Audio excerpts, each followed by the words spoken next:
Oke, budak. Anda yang budak. Filosofis. Ya, tadi saya bilang Filosofis. ya kita udah bicara semua hal dan kita lihat bagaimana kehidupan kita didikte oleh kedunguan itu. Kita tidak berbicara kedunguan di sini konteksnya pupu papa. Oke. Kita bicara ini aja. Oke, siap. Kepastian hukum aja gitu loh. Oke, Tuhan, saya bilang tadi. Saya bukan Tuhan. Ya. Tuhan Oke. itu yang maha kuasa gitu loh. Oke, budak. Anda yang budak. Karena itu kalau bukan Tuhan Nama berarti saya ada Pitra Ramadan Sution. Gitu loh. Ya, Jelas. Oke. Panggil nama saya.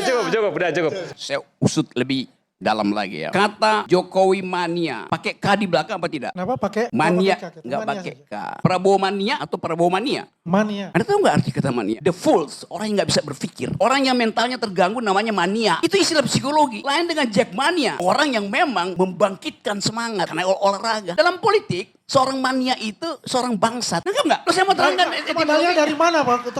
Untuk dalilnya dari mana mengatakan itu secara psikologi? Saya terangin ya. Ya. Kata dasar dari mania di dalam bahasa Greek artinya mereka yang kacau mentalnya. Cari di Google, jangan ChatGPT, Ntar DeepSeek. saya cari. Saya mau Ntar saya terangin itu maksudnya. Tapi saya ingin meluruskan ini. Apa yang Kalau melurus- bilang Jokowi mania dan Persija, mania. Oh Persija itu saya mania pada Persija. Oh jelas karena itu Kami juga sebagai relawan. Yes. Ya, sebagai relawan juga sama dengan Bung Rocky. Ya pada kan? orang, lu mania pada orang aja lu sakit jiwa. Kita nggak mania pada orang. Jokowi itu aja sekedar nama. Astaga. Ya kan kita nggak bisa dengan mengatakan Anda bahwa ngerti itu. nggak arti kata mania? Coba itu dulu. Nanti saya cari di Google. Nggak cari dulu Udah, sekarang. gua carikan aja Google. Tunggu, Adian bacain coba mania artinya.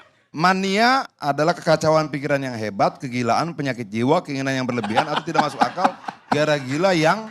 Yes. Ya Emang ini, gitu. ini kata Google ya. Iya. Itu pentingnya belajar gitu loh. Jangan asal pakai nama tuh ngaco. Saya ucapkan impeachable, bukan impeachment. Itu aja udah ngaco tuh.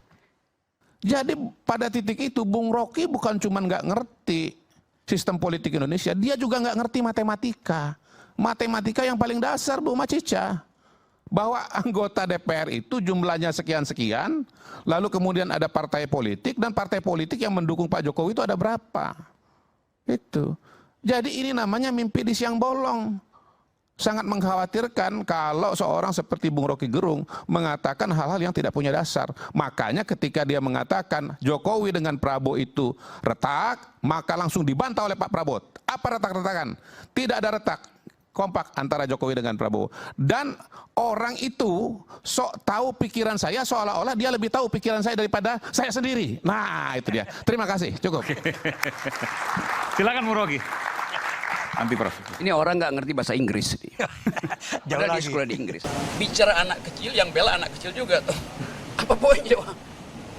Bicara anak kecil, yang bela anak kecil. Iya, ini biarin anak kecil saling membela kan. Itu kan mereka Dengan pikiran yang kecil juga. Yes, oke ya, oke. Yuk. Mungkin saya sedikit. Nah. Ya sedikit. Enggak. Mungkin kawan-kawan ini mau mengatakan demokrasi kita ini dengan sendirinya akan menghambat kemungkinan situasi itu terjadi gitu. Gini ya, di dalam sejarah Yunani itu ada seorang perempuan namanya Cassandra. Tahu namanya Cassandra? Saya terangin nih supaya. Pernah dengar namanya Cassandra Paradox? Nggak ada yang tahu. Cassandra ini seorang perempuan yang oleh dewa-dewi di Gunung Olympus kasih dia keberanian, kecerdasan untuk memprediksi. Tapi sekaligus dia dikutuk bahwa semua yang dia ucapkan tidak akan satupun rakyat percaya. Sejarah Indonesia juga begitu. Mana ada yang pernah berpikir bahwa Tunggul Ametung akan ditusuk berkelahi dengan Ken Arok segala macam. Jadi ilmu pengetahuan itu ada metodenya tuh. Bukan bertahan pada kedangkalan, nggak bakal terjadi. Apa poinnya di situ? Karena tidak ingin melihat itu atau takut melihat itu terjadi. Psikologi itu main terus di kepala kita tuh. Dan hari ini, Assalamualaikum warahmatullahi wabarakatuh. Malas. Jadi nerangin sesuatu yang dangkal itu kan mesti angkat. Lu bisa mikir nggak itu? Lu terus deh. Jadi Rocky Gerung itu seperti seseorang Cassandra Paradox. Ya kan? Oke. Yang diucapkan bisa terjadi gitu. Muat secara psikologis. Waalaikumsalam warahmatullahi wabarakatuh. Bang, maaf bang, tafsir lagi bang. Kenapa abang tidak tanya langsung sama aku? Kita cuma berjarak 2 orang, kenapa harus ditafsirkan? Tanya saja sama aku, apakah aku mengatakan itu untuk seperti yang abang katakan? Sekarang saya mau analisis gesturnya Adian. Begini loh bang, ada banyak kesempatan kita untuk tanya saja langsung, maksud gesturmu apa? Pernyataanmu apakah 2024 itu mau kau jadikan sebagai sebuah siklus yang harus diterima? Tidak. Saya ingin menyampaikan itu kesepakatan kita 2024. Bukan keinginan Adian. Lalu kemudian kenapa kita sederhanakan seolah-olah itu Adian inginkan. Saya izin ke toilet ya, Lalu boleh rakyat nggak saya izin bagaimana? ke toilet 1 menit loh. Boleh. Supaya dia lebih lancar bicara, boleh nggak? Oke, kalau begitu saya lanjutkan itu. Kenapa tidak diizinkan? Soalnya sudah kebetulannya tidak demokratis. Gak demokratis. Tadi kalimat saya, Adian saya kasih A+, retorikanya A, sugestinya plus. Founding fathersmu tidak mau dihormati oleh orang dungu. Pak Ardi, boleh saya tanggapi 30 detik aja. Baik. Saya memang, Bang Rocky, ya, tidak setajam Muhammad Nasir, Muhammad Yamin, Buya Hamka yang abang sebutkan tokoh-tokoh besar Sumatera Barat. Betul. Tapi bang, saya pertanggungjawabkan jabatan saya. Apa yang Anda pertanggungjawabkan kalau Anda udah dibilang, abang bicara, Anda bilang Anda di bawah standar pendiri republik. Ya. Ngapain Anda ada di sini coba? Tidak Anda mau sendiri mendengar. udah mengaku Anda di Bentar. bawah standar. Ngapain Anda bicara Bentar. lagi? Saya nggak dengar orang di bawah standar. Standar kita itu bukan anggota belajar DPR berdemokrasi. di Sumatera Barat. Standar kita adalah pemimpin-pemimpin republik yang datang dari Sumatera Barat. Itu standarmu. Founding fathersmu tidak mau dihormati oleh orang dungu. Saya kebetulan lawyer papan atas, jadi jangan kau ajari ikan berenang. Ngomong aja, ayo silakan, ngomong aja. Anak saya umur 14 tahun, bacaannya lebih hebat dari kau. Oke. Ya Rocky, Ya, bagus itu. jadi nggak usah bangga Ya, kau. karena itu saya bangga Siapa anak- kau? benar. Ini ada kaca, ngaca. Ngaca ya. Biar pintar kau Rocky. Kau nggak pernah ngaca, jadi ngomong sembarangan saja. Ya, ini caranya. Makasih Rocky. Ini ada lawyer paling tinggi di dalam taraf intelektual namanya Richard Posner. Dia menulis buku tentang Economic Analysis of Law. Jadi acuan seluruh dunia, 13 kali terbit. Dan dia adalah hakim agung di Amerika Serikat. Itu diucapkan juga oleh beliau. Jadi kalau Anda nggak ngerti Richard Posner, Anda bilang Anda lawyer papan atas, bagi Richard Posner Anda itu papan yang paling dangkal itu.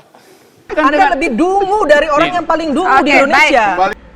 Bung Rocky nggak tahu ya kalau mereka sebenarnya nggak konsisten. Siapa? Gerindra nggak konsisten. Kan Anda kan dukung dia, mereka Jelas. mati-matian. Nah Nggak, sekarang saya tidak tahu, mendukung Gerindra. Kan tahu Gimana tuh. saya mendukung Gerindra?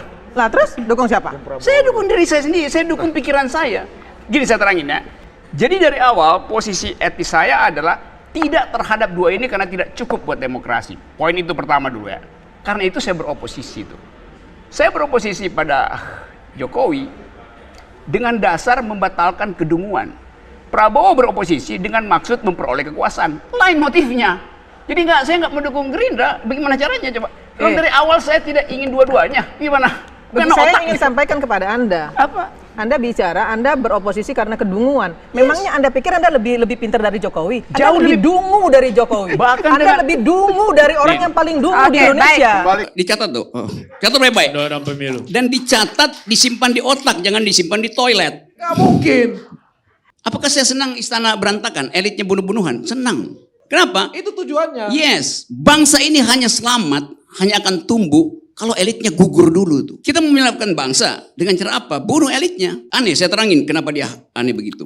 Dia jadi aneh karena setiap orang nggak bisa berkompetisi bebas karena elit ini pasang barrier to entry. Lah siapa bang? Yang namanya threshold 20%. Siapa yang pasang? Anda nggak tahu undang-undang yang masang threshold itu. Nggak perlu saya jawab, baca aja undang-undangnya, undang-undang tahun berapa. Elit mana? Bukan elit yang sekarang, elit yang Undang-undang nomor 17 tahun 2017. Coba dia jawabin, udah dicatat tuh.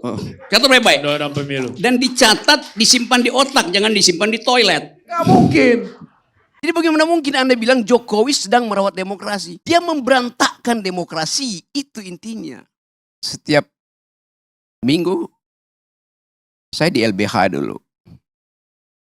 Datang polisi dari Keramat 5, dia masuk ke ruang diskusi ada Malik. Dia naik di atas meja dan dia bilang, demi undang-undang saya bubarkan diskusi ini. Orde Baru pakai demi undang-undang. Dia sah bubarin itu. Undang-undangnya subversif memang. Tapi dia pakai undang-undang. Kalau sekarang rektornya ditelepon, jangan terima Rocky Gerung untuk diskusi itu. Jadi kalau Anda bilang Jokowi merawat demokrasi, Jokowi tiba ketika Indonesia udah demokratis, Saudara Andre. Jokowi nggak ada di mana-mana ketika Anda di Uber-Uber itu. Jadi bagaimana mungkin Anda bilang Jokowi sedang merawat demokrasi? Dia memberantakkan demokrasi, itu intinya.